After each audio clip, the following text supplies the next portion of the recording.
Hello everyone. Once again, welcome to our online physics classroom. Children, in the previous session, we have gone through the torque acting on an electric dipole. So, whenever an electric dipole is placed in a uniform electric field, it starts to rotate and it stops its rotational motion till it becomes parallel to the electric field.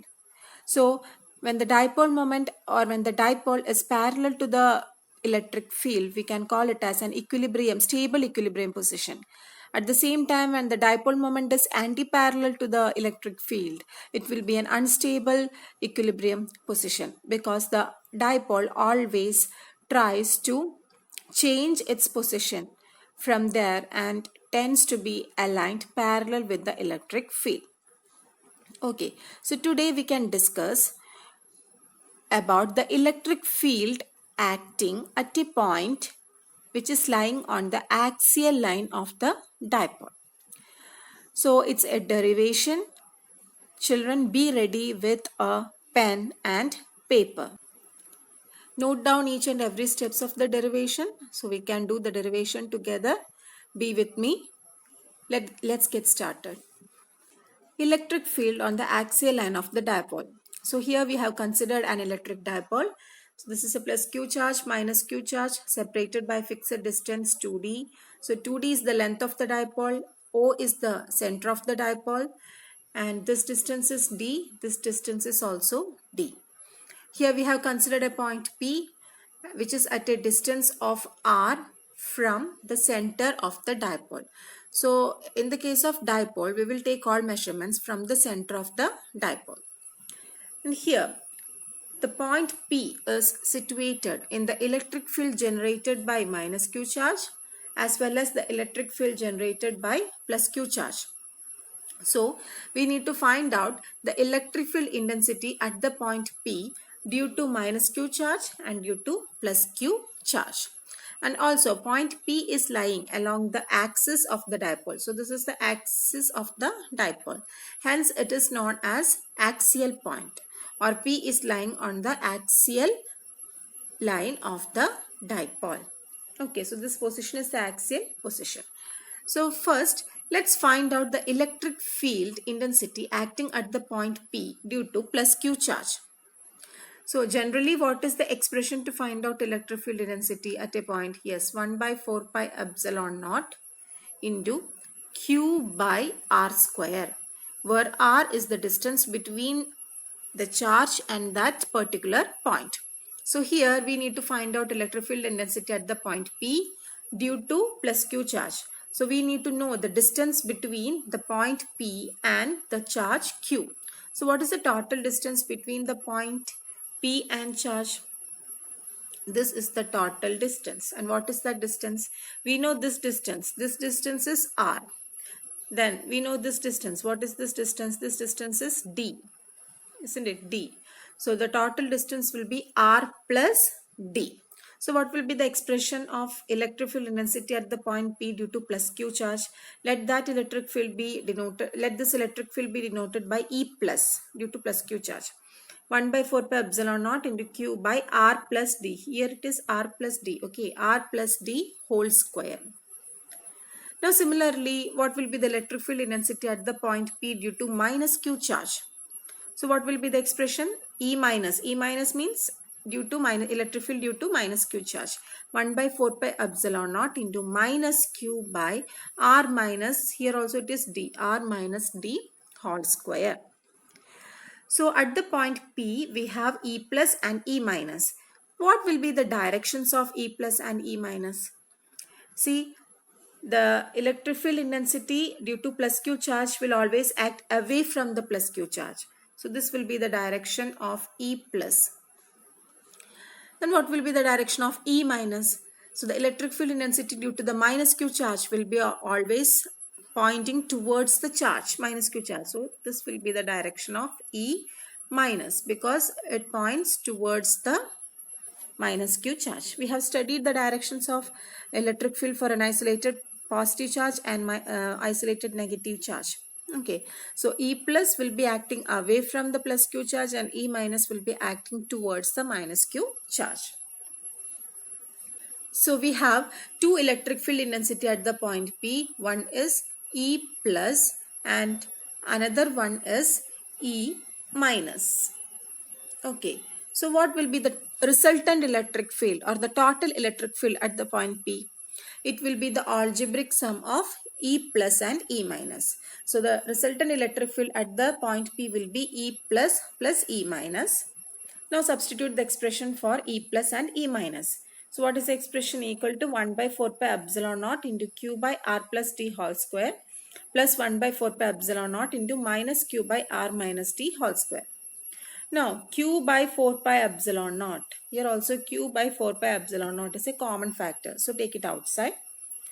Then what is left? Here we have equal to Q by 4 pi epsilon naught into 1 by R plus T whole square minus 1 by R minus T whole square.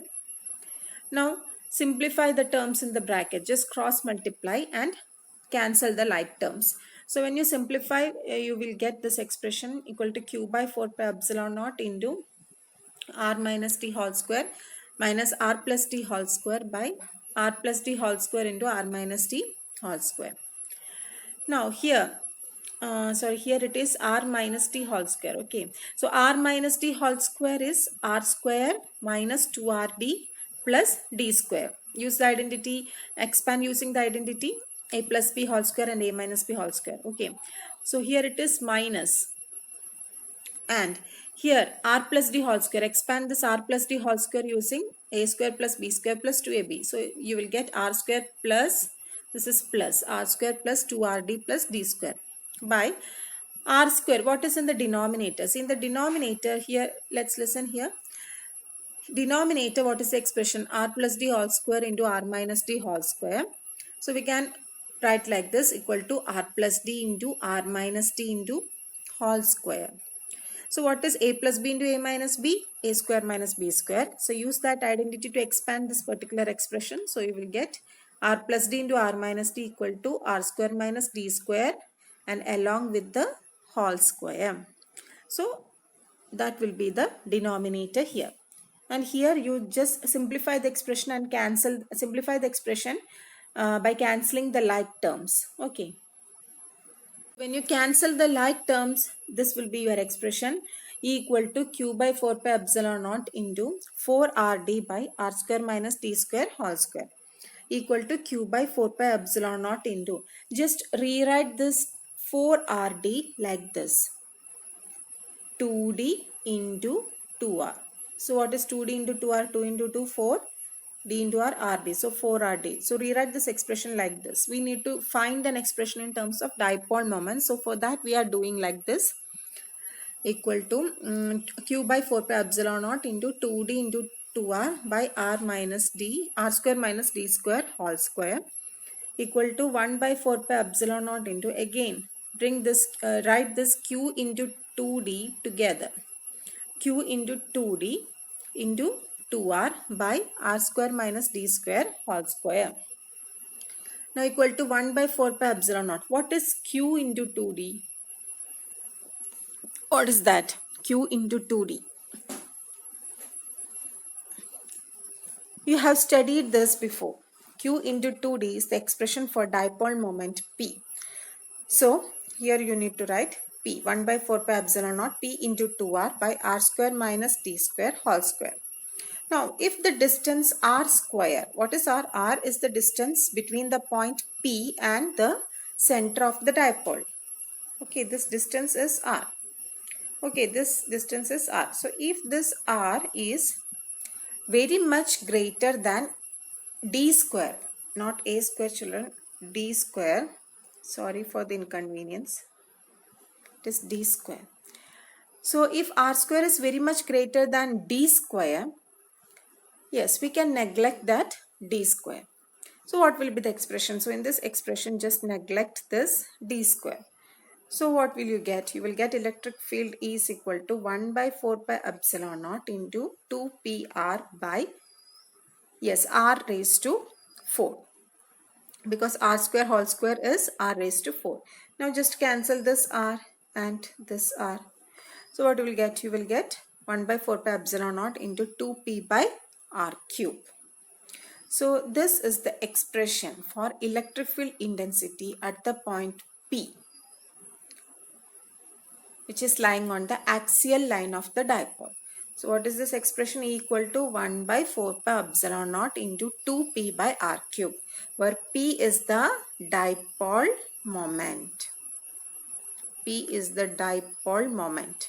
And you know what is the direction of that dipole moment? Yes, direction is from minus q to plus q.